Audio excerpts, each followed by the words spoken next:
आकाशवाणी रांची से प्रस्तुत है प्रादेशिक समाचार।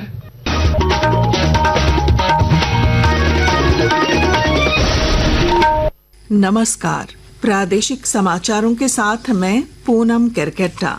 प्रधानमंत्री नरेंद्र मोदी ने आज सिकल सेल रोग से भारत को 2047 तक मुक्त बनाने से लक्षित ऐतिहासिक पहल पर केंद्रीय मंत्री जगत प्रकाश नड्डा का एक लेख साझा किया।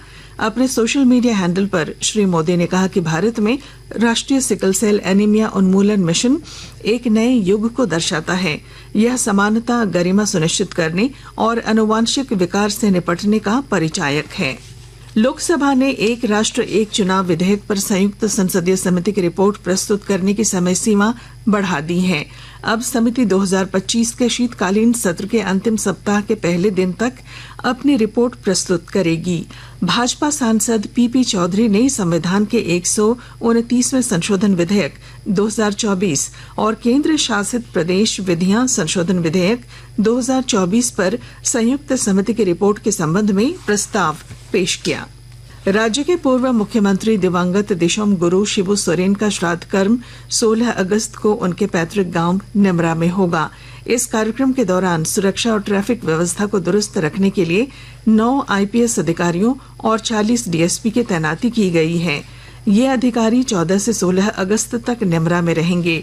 इस बीच दिशोम गुरु के पारंपरिक श्राद्ध कर्म के अलावा 8वें दिन मुख्यमंत्री हेमंत सोरेन ने अपने परिजनों संग दिवंगत की आत्मा की शांति के लिए पारंपरिक मान्यताओं के अनुरूप श्राद्ध कर्म का विधान पूरा किया। समाजवादी पार्टी अध्यक्ष और उत्तर प्रदेश के पूर्व मुख्यमंत्री अखिलेश यादव आज रांची पहुंचे और मुख्यमंत्री हेमंत सोरेन के पैतृक गांव निमरा गए। बिरसा मुंडा एयरपोर्ट पर उन्होंने पत्रकारों से बातचीत में कहा कि हेमंत सोरेन को अपने पिता शिबू सोरेन से संघर्षों और विचारधारा की विरासत मिली है। आज मैं झारखंड मुक्ति मोर्चा और झारखंड के मुख्यमंत्री हेमंत सोरेन जी से मिलने आया हूँ। उनके इस दुख में मैं शामिल होने आया हूँ। एक विरासत में न केवल विचारधारा मिली है, बल्कि एक पिता का लंबा संघर्ष के बाद जो उन्हें एक विरासत में ये मिली, मुझे उम्मीद है कि वो उस विरासत को और आगे बढ़ाने का काम करेंगे। पाकुड़ में डीएवी पब्लिक स्कूल के बच्चों ने तिरंगा यात्रा निकाली। इस दौरान बच्चों ने तिरंगा लेकर शहरी इलाकों का भ्रमण किया। प्रादेशिक समाचार आप आकाशवाणी रांची से सुन रहे हैं।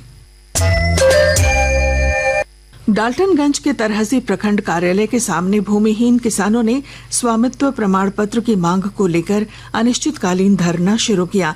अखिल भारतीय किसान महासभा के बैनर तले आयोजित इस धरने में बड़ी संख्या में किसान शामिल हुए और मांगे पूरी होने तक आंदोलन जारी रखने की चेतावनी दी। महासभा के प्रखंड सचिव कमेश सिंह चेरो ने कहा कि 1989 से जमीन पर कब्जा और खेती करने के बावजूद अब तक पात्र किसानों को पर्चा और मालिकाना हक नहीं मिला है। उन्होंने मांग की कि सभी पात्र किसानों को तुरंत पर्चा दिया जाए और भूमि मामलों में अनियमितताओं को रोका जाए। हम लोग आज जो गरीबों की पर्चा मिल चुका है, जमीन पर मालिकाना हक नहीं मिला है, या फिर गरीब गैरमजरूआ जमीन पर घर बना के बरसों से रह रहे हैं और आज तक के कागज नहीं मिला है, तो हम लोग उसी को लेकर के आज किए हैं। जब तक कि लिखित रूप से आश्वासन नहीं देंगे तब तक यह धरना चलता रहेगा।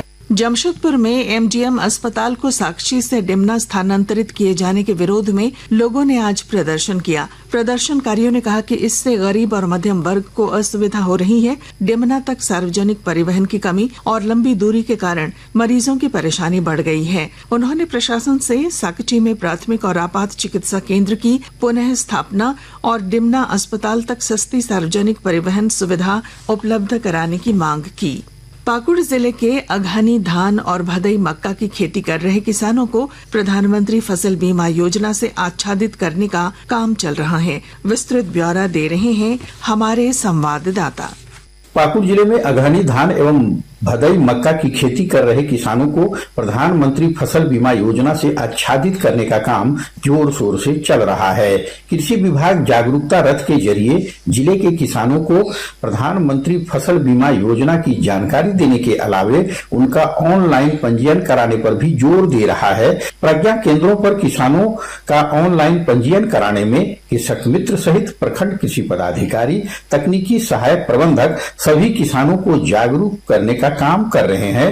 राम प्रसाद सिन्हा, आकाशवाणी समाचार, पाकुड़। मौसम।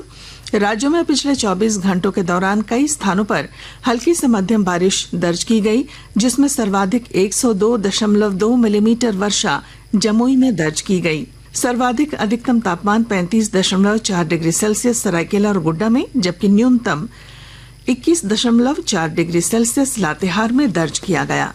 और इसके साथ ही आकाशवाणी रांची से प्रादेशिक समाचार का ये बुलेटिन समाप्त हुआ। अगला प्रादेशिक मुख्य समाचार शाम 4 बजे प्रसारित किया जाएगा। नमस्कार।